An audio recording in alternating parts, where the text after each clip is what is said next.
Hi everyone, I'm John, the Science Guy, and welcome to another Science Fridays with John. I am very glad that you popped by.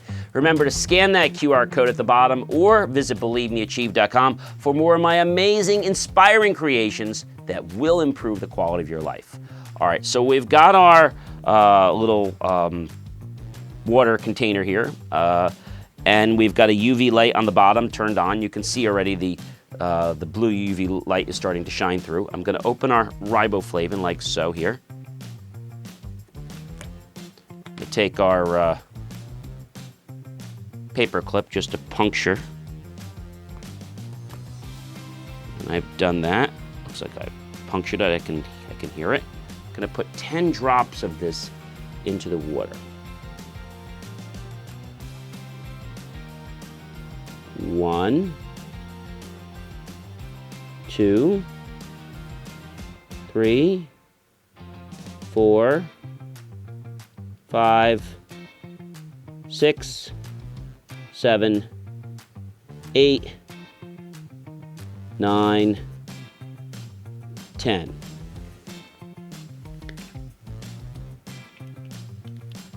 And you can already start to see, just going to mix this up a little bit.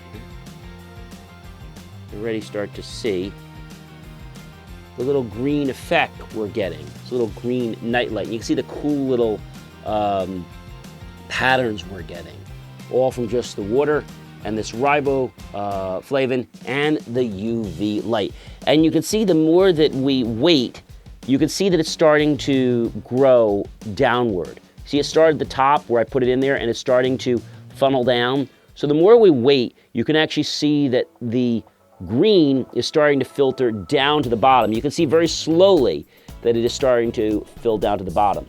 And after a few moments, it will totally be green.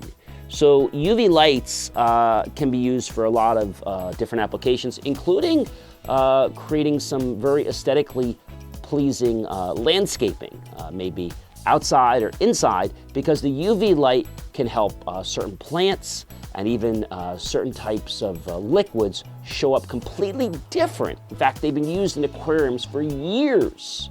That's why UV lights were put on the top of aquariums so certain rocks would actually glow.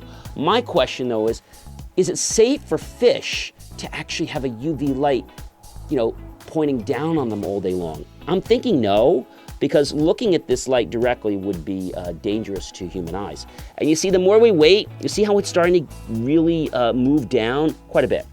Well, ladies and gentlemen, I am John, the Science Guy. I want to thank you from the bottom of my heart for stopping by again today and joining me in my lab for a little short experiment. Be sure to click on that link below, scan that QR code to believemeachieve.com, and make the choice to buy my team and I a cup of coffee, a bowl of fruit, or perhaps maybe even a delicious chocolate cake.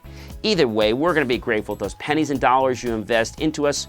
We'll put that into new hardware, new technology, new equipment, new software, even new facilities to give you the most jaw-dropping content that will not only light up and blast your world with motivation, but will give you the skills to help others change their lives too. We'll see you in the lab real soon.